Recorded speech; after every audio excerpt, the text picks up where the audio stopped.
Si c'est John, aujourd'hui je vous propose de découvrir deux livres pour penser la paix, de l'abbé de Saint-Pierre et d'Emmanuel Kant. Ces deux livres posent une question qui traverse les siècles et demeure d'une étonnante actualité. La paix entre les peuples peut-elle être durable? Depuis toujours, l'histoire de l'humanité est jalonnée de guerres, de conquêtes, de rivalités et d'alliances. Pendant longtemps, ces conflits furent considérés comme une conséquence inévitable de la vie des États. Beaucoup pensaient que la guerre faisait partie de l'ordre naturel des choses. Pourtant, certains auteurs ont refusé cette idée et ils ont imaginé qu'il était possible d'organiser la paix non par la seule bonne volonté des dirigeants, mais grâce à des institutions, au droit et à la coopération entre les nations. Parmi ces penseurs, deux noms occupent une place essentielle, l'abbé Saint-Pierre et Emmanuel Kant. Leur ouvrage ne propose pas seulement des solutions politiques, ils invitent surtout à réfléchir à une question fondamentale, comment les hommes peuvent-ils construire une paix durable? Le premier de ces auteurs est Charles-Irénée Castel, plus connu sous le nom d'abbé de Saint-Pierre. Au début du XVIIIe siècle, l'Europe sort d'une longue période de guerre qui ont profondément bouleversé le continent. Les conflits entre les grandes monarchies coûtent des milliers de vies, épuisent les finances des États et entretiennent une instabilité permanente. Face à cette situation, l'abbé de Saint-Pierre imagine un projet particulièrement audacieux dans son projet pour rendre la paix perpétuelle en Europe, le titre du livre. Il propose que les souverains européens s'engagent dans une union permanente. Les différends entre les États ne seraient plus réglés par les armes, mais par une institution commune chargée d'arbitrer les conflits. Pour son époque, cette idée est révolutionnaire. Elle repose sur une conviction simple, les nations ont davantage à gagner par la coopération que par la guerre.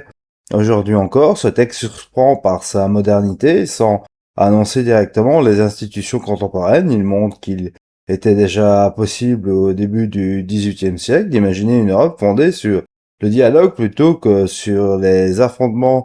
Près d'un siècle plus tard, un autre philosophe reprend cette réflexion. Il s'agit d'Emmanuel Kant. Son ouvrage Vers la paix perpétuelle, publié en 1795, est devenu l'un des grands classiques de la philosophie politique.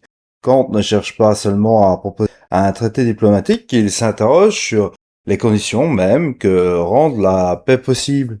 Selon lui, la paix ne peut être considérée comme un simple moment de répit entre deux guerres. Elle doit être construite, elle suppose des intuitions justes, le respect du droit, la connaissance de la liberté des peuples et la volonté de résoudre les conflits autrement que par la violence. Pour Kant, la paix est une œuvre de la raison. Elle ne repose pas sur le sentiment ou sur la chance, mais sur l'organisation politique des sociétés humaines. L'un des aspects les plus remarquables de cet ouvrage est qu'il ne s'adresse pas seulement au gouvernement de son époque, il pose des questions qui concernent encore notre monde. Comment limiter les conflits internationaux? Quel rôle le droit peut-il jouer dans les relations entre les États? Peut-on imaginer une coopération durable entre des nations souveraines? Cette interrogation demeure au cœur de nombreux débats contemporains. C'est pourquoi ces deux ouvrages continuent d'être lus plus de 2 siècles après leur publication.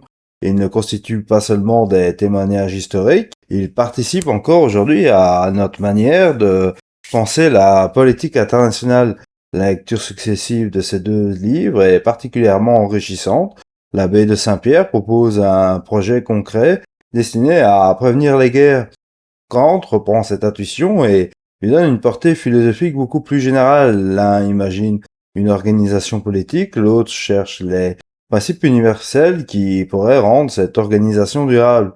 En les lisant ensemble, on découvre comment une même idée peut évoluer au fil des générations. On comprend également que les grandes œuvres dialoguent souvent entre elles. Les philosophes ne travaillent pas isolément, ils répondent aux auteurs qui les ont précédés, prolongent certaines idées en critiquent d'autres et participent ainsi à une longue histoire de la pensée. C'est précisément cette histoire que la chaîne souhaite faire découvrir. Au-delà de la lecture de textes, cette chaîne a pour ambition de mettre en lumière les liens qui unissent les œuvres, les auteurs et les grands courants intellectuels.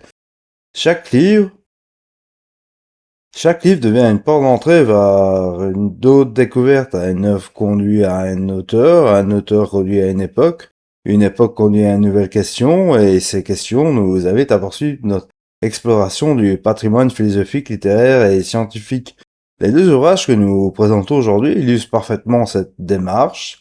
Ils montrent qu'une idée née il y a plus de 3 siècles peut encore nourrir notre réflexion. Ils rappellent également que les grandes œuvres ne cessent jamais vraiment de dialoguer avec le présent. J'espère que cette présentation vous donnera envie de découvrir ces textes, d'écouter les lectures proposées sur cette chaîne lorsqu'elles sont disponibles, ou tout simplement d'aller plus loin dans l'exploration de la philosophie politique et de l'histoire des idées.